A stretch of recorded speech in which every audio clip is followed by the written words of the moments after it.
Alright guys, 500 SL, one of the all-time iconic sports cars from Mercedes-Benz. Since I was this big, I wanted a 500 SL. And I've driven everything, all the AMG versions. And I gotta say honestly, this one is the best one for daily use. It's so smooth, it's so comfy. I feel the V12 is a little too heavy, too front heavy. This one is already a bit front heavy. You feel it as you tip it in, you feel all the weight up the front, and it's okay.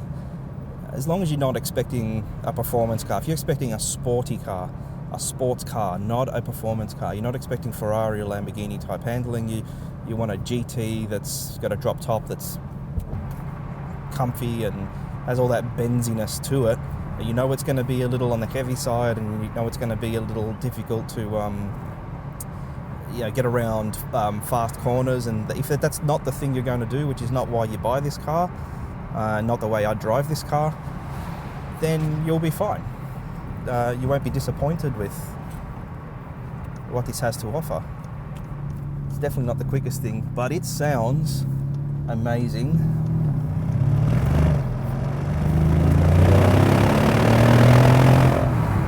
Just amazing.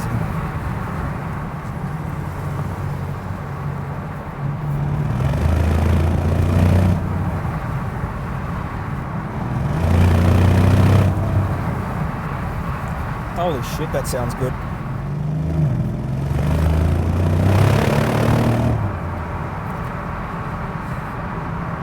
It's already got too much, it has too much power, it has too much torque. It's just traction control's on, I've left it on. It's just traction control's just taking everything away from the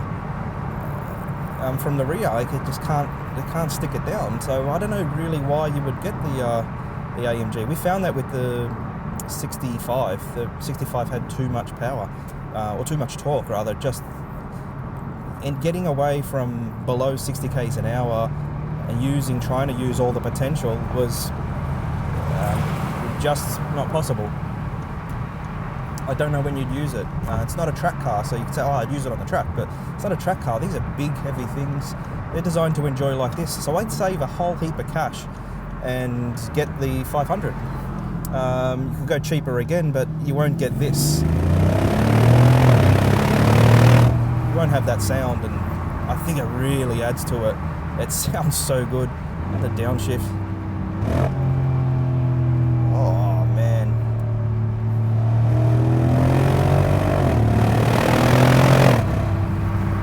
So good. And feels really, really comfy. A nice place to be in. Heated seat on, air scarf on, all the windows up. It's quiet, relatively quiet, considering the top's down. Just really, really nice.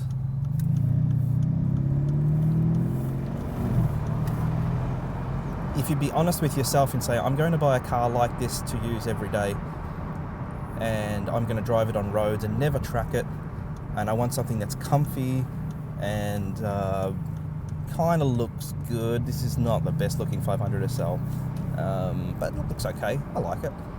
And you want something that has all that benziness to it, that all the cool shit and everything kind of works and is in the right places. Ergonomically, it's a good car. It's got nice materials, beautiful color combination. This one, I don't see anything else available. It's convertible with hardtop convertible, which is important when you want the roof up and you want it to be quiet. You can't get that from a soft top. You need a hardtop. Mercedes were, I think, the first or one of the first to have that folding hardtop roof, a proper folding hardtop roof that sealed properly and did all the proper things. That's it. That's at a 500 SL in a nutshell. I really, really like it. I would definitely have something like this. My perfect 50 car garage.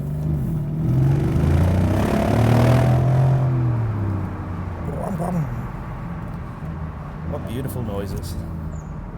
Very, very nice car. I'd keep it in comfort mode, or probably sport. Sports, I think Sport Plus is a little too edgy. It's just constantly changing down gears and keeping you in a, it feels nervous. Let's go into sport. Yeah, sport mode gives you everything that you need. None of the jerkiness, but it's not as soft as comfort mode. That's it, guys. We're back at FI. I'm going to put this away. Hope you enjoyed.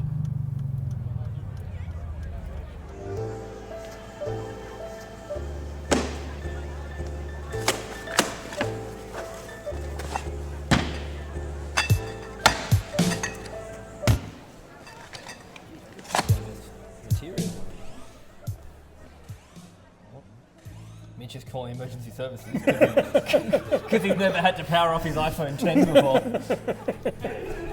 Start by saying, "Okay, Google." Oh shit! Go away. Welcome to another Friday Night Live for Friday, the 27th of July, coming to you from beautiful downtown Campbellfield, Victoria. I'm Damian, and here, escaping from a state with inferior coffee and hopes for a warm bed tonight, please boo for Mr. Brett Pember. My biggest concern was you had to look at your phone when you got to your name. Do you want to swap? Space just opened up. Yes. Are they on? Oh no. Don't worry about Mitch, sit in the car. Just wave every now and then. it. Don't worry about it. They probably went off because, yeah, who knows? Because Stuttgart doesn't like it and staying on for more than 5 minutes. It's a German drug dealer's car. As soon as Mitch's phone started calling emergency services, it went MIA. The battery is low. Yeah, off the grid. You will not face electricity. Yeah. That looks alright. The headrest on the left side's up. Well, see how one headrest is higher than that. On my right, final inspection customer and Geelong Mayor Karl Gladys Misso. Glad to be here.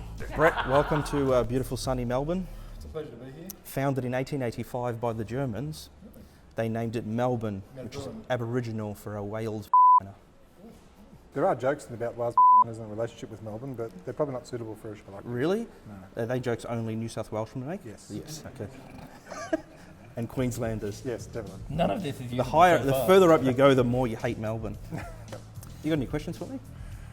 Well, Before we, sorry, I've got to plug something. Yeah, I want to ask about that. Because I was told we never plug our products in our own show. They cost $5,000 a pop to make, and not once have we ever said, "Hey, you should buy something." But they've sold a lot of beer and. Yeah, I think I've sold more Aussie beer than our products. We should mention Boost back in stock. That's it for the plug. I actually want to talk about Boost, actually. Oh, okay, yeah. I saw it. I've known it's been missing from the product lineup for a while. This is yours too. Thank you.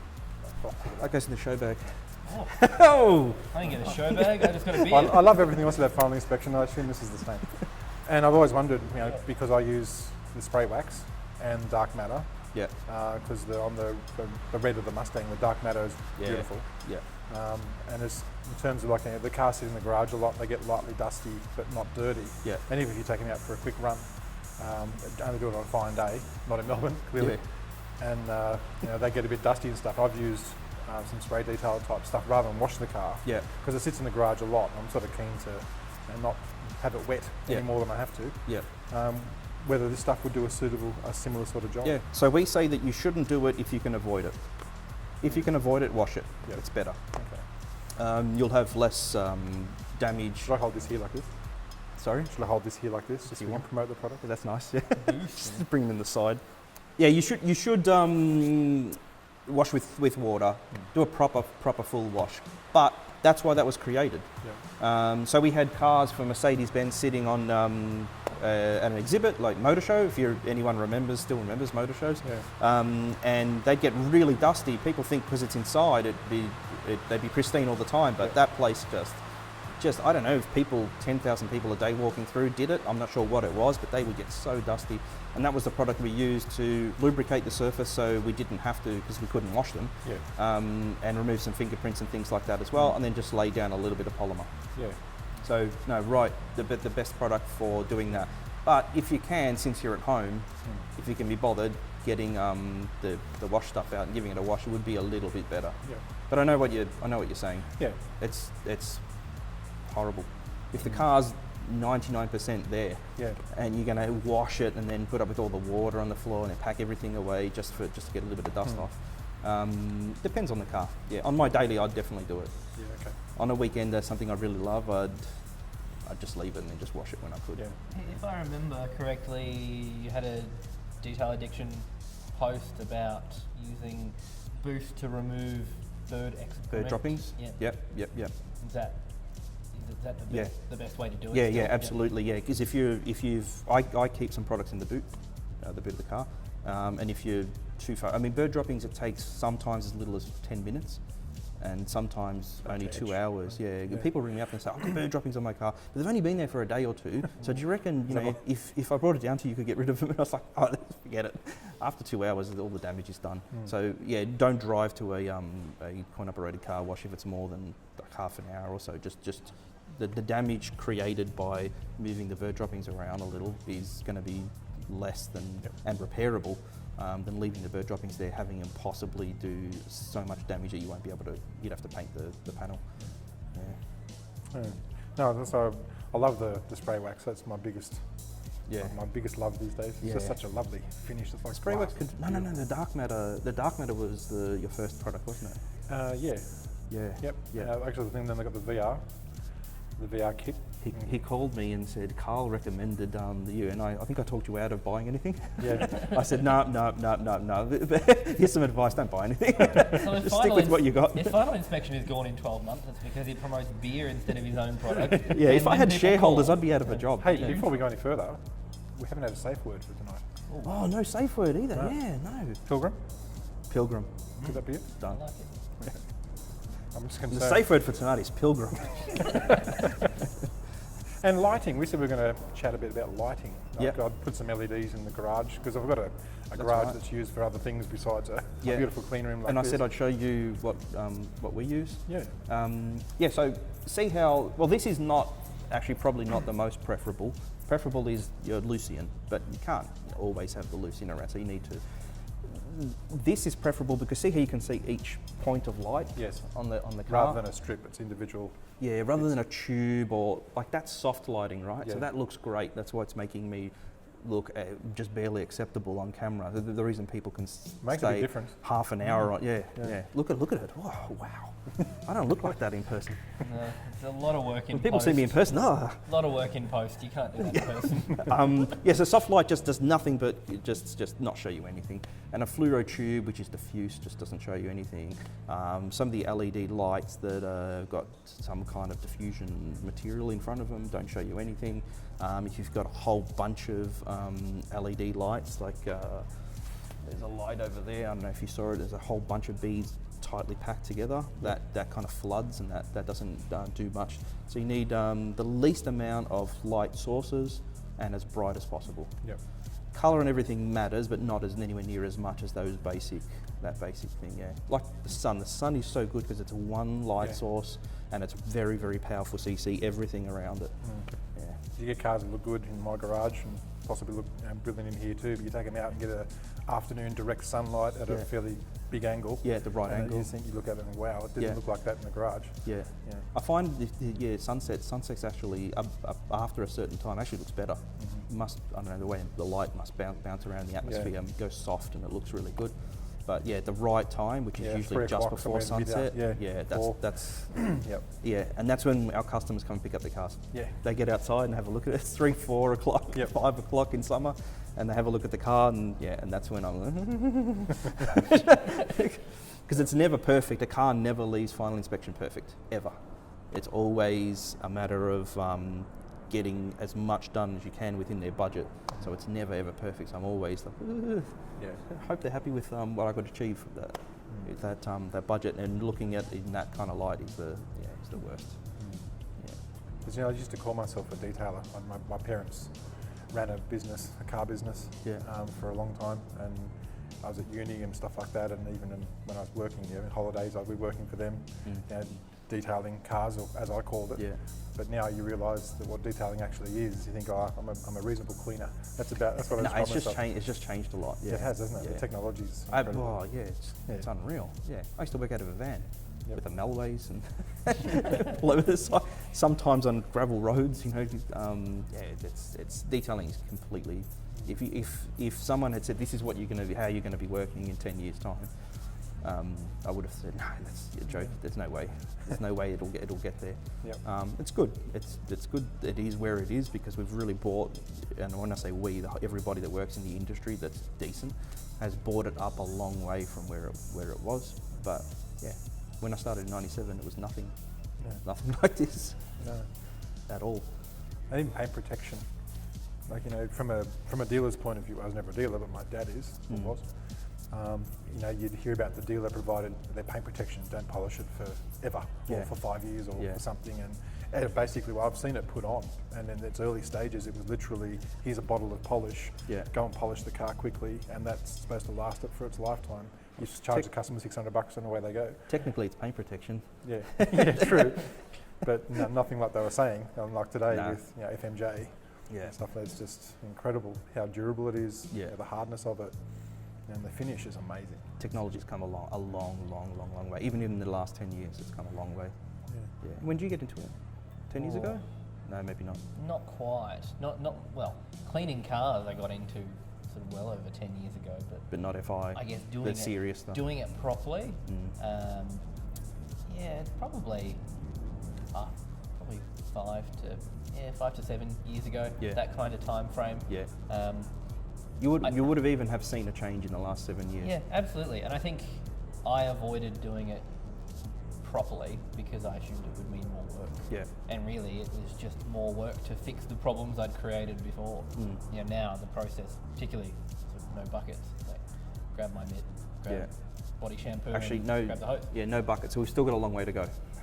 We've still got a long way to go. I find the biggest barrier to the industry growing and people and everything just getting better is people getting used to something new.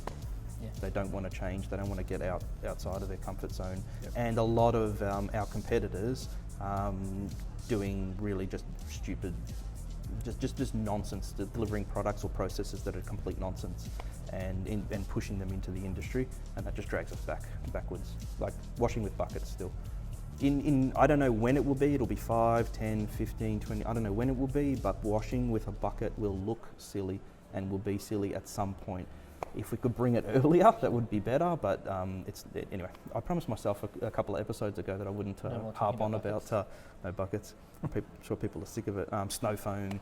I still see people selling drying towels with tags on them, plastic tags on them, stuff like that. This stuff should be over already. The humble chamois has moved away from the foreground in most auto shops now, though. Getting there slowly. I saw a company advertising a drying towel today, and as they're wiping it across the surface, the tag got stuck underneath and dragged across and I'm thinking, how basic, that's the operators, and they're in business. They've been in business for a while, at least a year. So people are buying that stuff, and that's education. Education is still, there's a long way to go. Simple things. We're not talking about expensive things or things that are difficult to do, just simple little processes. But there'll be changes still. There's still a little bit to do. Another thing I like about this is the cloth, the quality of the cloths. Like as someone who's come from not knowing what a microfibre cloth was, to then learning that there's such a thing as a NanoFibre cloth as well, then to using microfibre cloths from places that sell bulk packs of them. We're not mentioning names here, so just in the $20 for 36 cloths and stuff like that, which it's obviously a lot better than using some of the old cloths like the cheesecloths and that sort of stuff. Not really. Not really? No. So there's some organic fibres that are really, really fine, really small. So at the tail end of what was it? It was wool. Yeah, it was wool. So Australians, I don't know, you would remember Australians made the world's best wool. Yes. And they had was it merino? I can't remember. Anyway, they had a specific type that had very, very, very small fibres. They bred this animal to have wool that had really, really small fibres. Some of the worst quality microfibre has fibres 10 times that size. Okay. And they're strands of plastic that are 10 times the size of this. So no, some of them are really bad. They're actually worse. Okay. Yeah. They're just nonsense. And this is another thing that we can't do. So we go, we say, call the ACCC and say there's such and such a brand, they're bringing in microfibre, They're not paying tax because there is no tax on microfibre. It's a green cleaning thing, so that you don't pay tax on, companies like us don't pay tax when we import microfibre. They get around that by calling it microfibre, and they sell it as microfibre, but it doesn't meet the definition of microfibre. It is not microfibre. It's like calling that a BMW. Yeah. If they did that and put that in showrooms, you'd have people outraged, right? Yeah. They should be outraged about overpaying for cheap plastic cloths that are actually worse than good quality cotton cloths. Okay. Yeah. But then those NanoFibre cloths that you sell, yeah, they're gorgeous. I love the texture of them. It's just those old cheaper cloths, like actually holding them is really uncomfortable. Yeah. You can feel it on your fingers. It's like this rough. It's like just the finish and the. Sometimes you can tell a cheap cloth by the colour. If you have really vibrant colours, guaranteed. You can't just look at it and say that's a vibrant colour, therefore it's a cheap cloth. But usually 99 times out of 10, if it's got a really vibrant, like a fluorescent colour, it's not going to be microfibre. Okay. Yeah. No, that's good. Another ones I have are ultra extra in colour, so maybe they're not as bad as I think they are. You know the ones I'm talking about, like you get a yellow cloth and it's fluoro yellow? Yeah, I've got a couple of those in the dirty rag section that I don't use anymore. But yeah, pick them up, put them through a linen tester, which is not even that expensive. Have a look at them. You'll see the fibre sizes are huge. So NanoFibre is cotton? No, it's not. No, NanoFibre is still plastic. Okay. Synthetic. So microfibres, a mixture of usually polyamide and nylon. It can be other things. It can be almost anything, and it's split with a chemical process. And NanoFibre is just finer than microfibre, which means you have even more fibres stacked together, so you've got more efficiency. Yeah. It's certainly changed my outlook on cleaning cars. Yeah. Just going from, I used to work in the car yard, and it was a matter of, this morning, the 36 new and used cars need to wash. Yeah. So using the same bucket probably for the first 12 cars until you had to put more soap in. Dunk a broom in the bucket. Never got quite that bad. But yeah, just flying around, washing cars, and realising now how bad that was. Yeah. The drive-through where they get the broom. Notice they say to you, do you want me to detail it before you go in? And they just hold the broom up. Sometimes they have to do it. Like a lot of people say, and take it to a car wash because they're bad, and they are usually not very good. You can wash it much better yourself at home. But these guys are washing cars for $40. They have to wash a car for $40, and I won't go through it. But if I explain to you all the costs that go into washing a car as a business, $40 is not much money. No. So those guys, they have to cut corners and do that. If we had to wash a car properly, like that, unfortunately I can't charge him. But if I had to do that and wash it properly like that and have it spotless, all the wheels are spotless inside and out, I'd have to charge between $75 and $125. And it's just too expensive. So those car washes, they're not as a hand car wash isn't as good as washing it yourself at home. But it's not their fault. It's not the reason they're bad is not because they don't know what they're doing. They have to a maximum price point to work with. Most people won't pay over $40 for a car wash. No, because of all the fast food style car washes that you can, while you're shopping, will quickly hit it with some high pressure hoses and a few sponges, and you'll come out and it'll look quite good because it's an underground car park probably. Yeah. They charge you $20, $30, $40 because they're just processing bang, bang, bang. Yeah, you have to. Yeah. But we get people approaching me all the time saying, "Can we use your name for a car wash? Or can you run a car wash for you? Or can we've got an idea of having a final inspection car wash." And I say, "Great, I want to open up another car wash again. I'd love to have it. We have to charge $75 to $125." And they say, "No, $40." And I say, "Okay, goodbye. I can't attach my name to it." No. We did it once. We ran a car wash for a couple of years. We charged about $40 for a wash. We made $0 for 2 years. 2 years we were there, we didn't make any money. We just couldn't. We tried it, but there was no way that I could see that you could make money washing cars for $40 with that quality. And that's what our customers wanted. And we weren't going to go down in quality, so we got out of that business. I'm just interested in terms of the chemistry. Yeah. I see you have version 3 of Boost. Yeah. So this has come from improving existing formulas, but in terms of getting the original, where'd you start and what came from there? So we started with paint pampering body shampoo to wash cars. That wasn't meant to go to retail, so that was just to make a product so I could have my own product, something that I liked on cars, because I came across a customer who was a chemist who made, I think he was the right guy, they made hair shampoos and things like that, so he knew how to make surfactant-based products, and he made me something and it was pretty good, and then we kept tinkering with it and kept tinkering with it, and then a customer, I think from Sydney actually, said, you know that stuff that you use, can I have a little bit? And I gave it to him, and then we ended up making it. We thought, oh, this is something, you know, everybody seems to like it, we'll sell it. And then we had another product and another product and another product, and then we just continuously updated the products, which is still something a lot of companies don't do. So you don't get a lot of companies that have a product and then continuously optimize that product. It's just the one product, and 30 years later it's that same formula with that same old technology in it. Yeah, that's it. That's the short version. Yeah. So how long have you been doing this? If you include the van days and all that sort of stuff? Oh, from the very beginning? Yeah. 97. Okay. Makes me feel old. I hate when people ask that question. What gets you to a 3.2 though? What makes you go, no, this can be better? Or I'm not happy with this and I want a bit more of that.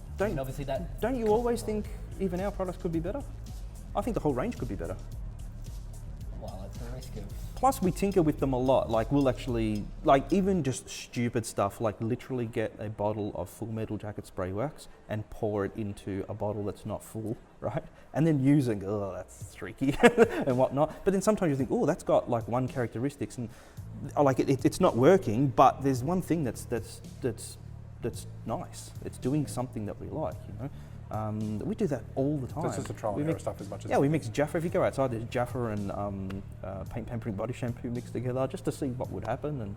And but don't you want them products to be better? Oh yeah, I mean that's one of the reasons why I really enjoy using final inspection products, because I know that... Like Full Metal Jacket, sorry to cut you off, but like Full Metal Jacket paint protection, if you see what that product can do in a laboratory, you'd be amazed. And we just want to get that so that we can transfer it to a car and have it last on a car. So you can do stuff with nanopolymer coatings that you can't really make work, but eventually we will, right? And that's where I don't know what version that will be, but eventually we'll get that to work. Yeah. You know, like you can get a drop of water and have it bounce off the surface. But as soon as you go outside or put it on something subject to NVH and then just wash it and things like that, that's gone. Yeah. So you just got to work out how to get that to be stable on something that's driven around with panels that vibrate and things like that. Yeah, just constantly, because and it's easy to do, and I think it's. And you're talking to someone who's not making a lot of money, so I don't know if this is right, but I think it's better business to slowly, incrementally update the products rather than pour a lot of R&D every 10 or 15 years or so. Keep the brand with all the products up to date constantly. Yeah. I think one of the best parts of your job, without knowing a lot about your job really, would have to be the access to machinery, like the cars that come in here. Like, you know, we see some of them, the F40s obviously. That's the only reason that I'm still doing it. Honestly, that's the only reason I don't make much money. And it's a really hard job.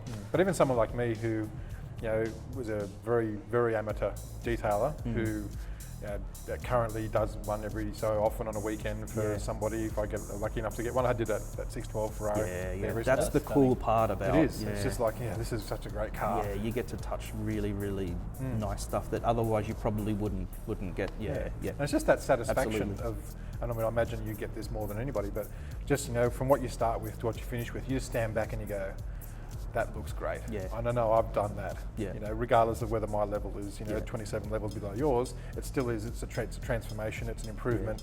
And you look at it and you think, that's something to be proud of. And that's the best bit about detailing for me, anyway.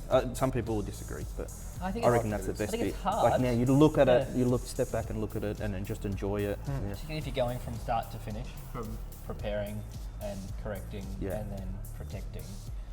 You like some parts more than others. You wake up in the morning and go, it's going to be a long day. Some people love the paint correction component. They love just polishing. They just like polishing for some reason. They just like doing that bit. I enjoy that. Some people like the washing and It's prepping. the prep before it that takes too long. It's like, I can get all this dirt off the car and dry it properly. So I can get to the polishing So I can get to the polishing part. Yeah. And then it's hard work. There are parts you enjoy. Then you get to the end of it. And like Brett said, you kind of step back and look at, I guess, the reward for your blood, sweat and tears, and you go, this is why. No, I love that, especially when you've got a big job and it's in here all week. So you start on it on Monday, like Friday afternoon. Was it the G-Wagon, the Merc you did? Yeah, we should mention that, that. shouldn't we? Okay. No, that's all right. Yeah, the G-Wagon, that's pretty cool. Yeah, that I didn't like as much because it was new and there wasn't really that much that we did to it. I've got a question. What's your favourite car that you've detailed? Oh, they're 40, hands down. Yeah. I kind of half knew the answer going into My wife's sick of that car. She's so sick of hearing those letters and numbers. No. F40, F40, F40, just constantly, yeah. I don't know what it is about that thing that just... No, it's magic. It's just iconic. It's the poster, on the... Is that what it is? Yeah. Kind of fantasy car that most people would never think they'd get their hands on, let alone... You know what it is too, when you finally get that car, like we got the Diablo in, and I hadn't actually detailed or driven a Diablo. That right? broke you, didn't it? Yeah, that took the edge off. I still love that car, but I was like, geez, this is really crude. But the F40, the reality is better than the fantasy? It was better, it was better. When you drive it, it's like, wow, this is even better than I thought it would be. This is how I felt earlier today when I drove Mitch's Magna. Legitimately, all jokes aside, Mitch is in the background pumping his fist. But, sometimes the F40 is a car that I think many people would agree is very special. But I like the F40 as much as I like my LS430, that piece of shit that everyone bagged. This is the for completely different reasons, but that's why, This is what we were talking about earlier today. Like, Mitch's Magna is just an incredible car. It's just everything that... The way that it all comes together is just something special, and that car is like a time capsule. I reckon that's why you like it, and because it's been kept so well. Yeah. So if you, I saw a Toyota Crown the other day driving past me, and it was mint. And I turned. When that was new, nobody would have gone, wow, a Crown.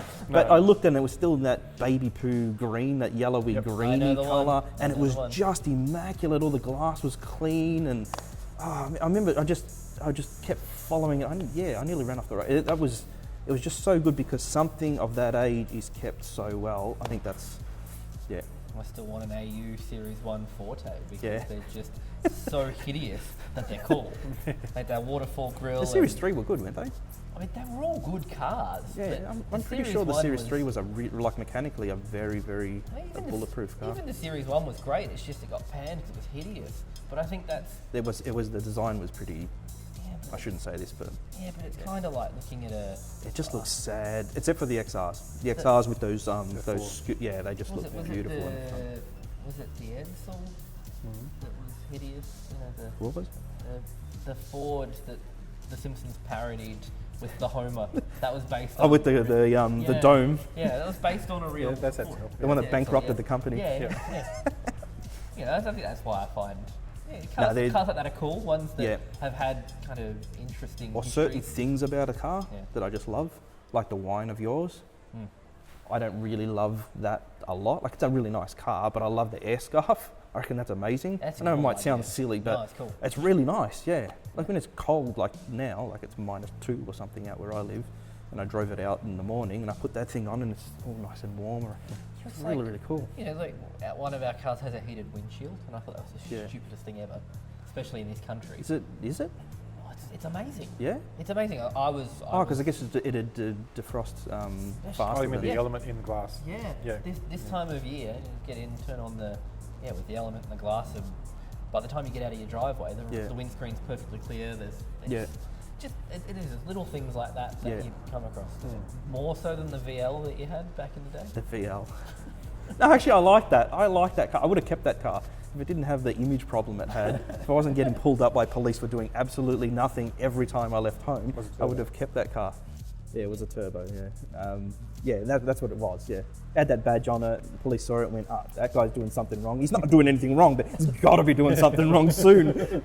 Let's pull him up. And then one day I just went, that thing was immaculate. It'd be worth $40,000 now. I had a look the other day. I was going to buy one. I thought, I'm going to buy my first car again, the VL.